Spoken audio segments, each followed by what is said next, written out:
શહેરના હણી lake zone ઘટનાને આજે 6 મહિના થયા છે ત્યારે મૃતક બાળકોના પરિવારજનોને ન્યાય મળે તે માટે શહેર કોંગ્રેસ દ્વારા ઘટનાની 6ઠ્ઠી પુણ્યતિથિ નિમિત્તે ધરણા કરવામાં આવ્યા હતા પણ શાસક પક્ષના હાથા બનેલી પોલીસે પ્રમુખ સહિત કાર્યકરોની અટકાયત કરીને અવાજ દબાવવાની કોશિશ કરી છે। વડોદરા શહેરના હણી વિસ્તારમાં આવેલા લેક ઝોન ખાતે બનેલી દુર્ઘટનાને આજે 6 મહિના વીતી ગયા છે અને આ 6 મહિના પછી પણ મૃતક બાળકોના પરિવારજનોને ન્યાય મળ્યો નથી ત્યારે ભ્રષ્ટ તંત્ર તપાસના નામે ભીનું સંકેલવાની કોશિશ કરી રહ્યું છે। આ મામલો છેક હાઈકોર્ટ સુધી ગયો છે। હાઈકોર્ટે પણ કડક વલણ અપનાવી પીડિતોને ન્યાય અપાવવા માટે આદેશો કર્યા છે। સાહેબ અમે કહેવા માંગીએ છીએ કે માનનીય હાઈકોર્ટે તો કીધું છે કે કડક પગલાં લો બરાબર પણ અત્યાર સુધી કડક પગલાં શું લેવાયા? હજી ડૉક્ટર વિનોદ રાવ એની પદ પર જ છે। કમસે કમ એમને તાત્કાલિક ધોરણે એમની પદથી બરખાસ્ત તો કરો, એટલું તો તમે કરી જ શકો। તમારા ઘરે ઓલાદો નહીં તો તમે આ રીતનું કૃત્ય કરી રહ્યા છો। જે માણસ જેનું ભ્રષ્ટાચાર સ્પષ્ટ છે, બધા આખી ગુજરાત જાણી રહી છે, તોય તમે હજી એના ઉપર પગલાં નહીં લેતા। જે કોર્ટે ચોખ્ખું કહી દીધું છે કે એમના ઉપર કાર્યવાહી થવી જોઈએ, કડકમાં કડક વલણ લીધું છે બરાબર। તો અત્યાર સુધી તમે એને શું લેવા છાવરી રહ્યા છો? અમારું દુઃખ એ જ છે, એટલે અમે આજે ધરના પર બેસવું પડ્યું છે કે કોર્ટે આદેશ આપ્યા પછી પણ એમના ઉપર કોઈ કાર્યવાહી થતી નહીં। લાગતું નહીં કે કોઈ આમ દાખલો બેસે એવી કોઈ કાર્યવાહી થઈ હોય અત્યાર સુધી। શાળા સંચાલકો ઉપર તો ગુનો દાખલ થવો જોઈએ। માનનીય હાઈકોર્ટે તો કીધું જ છે, એમને બોલાયું છે, પણ તાત્કાલિક ધોરણે એમના પર ગુનો દાખલ થવો જોઈએ, કારણ કે એમનું પણ એટલું જ વાંક છે જેટલું કોર્પોરેશન અને લેક ઝોન વાળાનું જેટલું વાંક છે એમનું એટલું વાંક છે। કારણ કે એ લોકોએ ત્યાં જઈને કોઈ રીતનું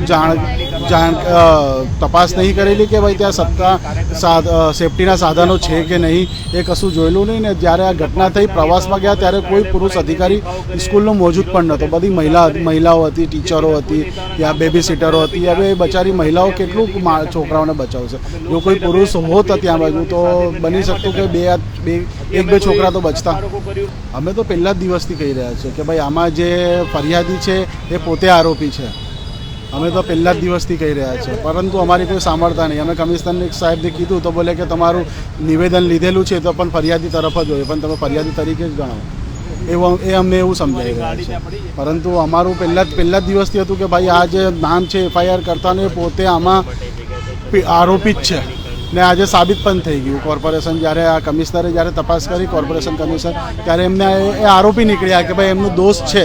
20 તારીખે એમના ઉપર કાર્યવાહી થવાની વાત કરી રહ્યા છે સામાન્ય સભામાં। તો સામાન્ય સભામાં પણ અમારું એ જ દરખાસ્ત છે કે ભાઈ એમના ઉપર કડકમાં કડક કાર્યવાહી થવી જોઈએ, કારણ કે આજે અમારા છે, કાલે તમારા પણ છોકરાઓ બની શકે આમાં। જોકે આ વચ્ચે આજે 6ઠ્ઠી પુણ્યતિથિએ કોંગ્રેસ પ્રમુખ ઋત્વિજ જોશીની આગેવાનીમાં પીડિત પરિવારો દ્વારા મહાત્મા ગાંધીનગર ગૃહ ખાતે ધરણાનો કાર્યક્રમ ઘડી કાઢ્યો હતો, પણ કોંગ્રેસ ધરણા શરૂ કરે તે પૂર્વે જ પોલીસ દ્વારા તેમની અટકાયત કરી હતી અને પ્રતાપનગર સ્થિત પોલીસ મુખ્ય મથક ખાતે લઈ ગયા હતા। આ મામલે એસીપી અશોક રાઠવાએ જણાવ્યું હતું કે પરવાનગી વગર ધરણા કરવાના કારણે કોંગી કાર્યકર્તાઓની અટકાયત કરી છે, કોઈ પણ પરિવારના સભ્યોની અટકાયત કરી નથી। કોર્ટકાંડની 6 માસિક પુણ્યતિથિ નિમિત્તે કોંગ્રેસ પાર્ટીના કાર્યકર્તાઓએ એક ધરણા પ્રદર્શન માટે પરમિશન માંગી હતી, પરંતુ આ લોકો આ જે એરિયા છે એ ભીડભાડવાળો હોય છે અને ટ્રાફિકની બી સમસ્યા થવાની લઈ એને કારણે અમારે ત્યાંથી પરમિશન એમને આપવામાં આવી નથી। તેમ છતાં પણ કાયદાનું ઉલ્લંઘન કરીને અહીંયા ધરણા પર આ લોકો બેઠા હતા। તો અત્યારે 6 થી 7 લોકોને અમે ડિટેન કરેલા છે। પીડિત પરિવારમાંથી તો અહીંયા કોઈ આવેલું જ નથી। જે પણ આવેલા છે એ કોંગ્રેસી આગેવાનો હતા, એમને ડિટેન કરેલા છે।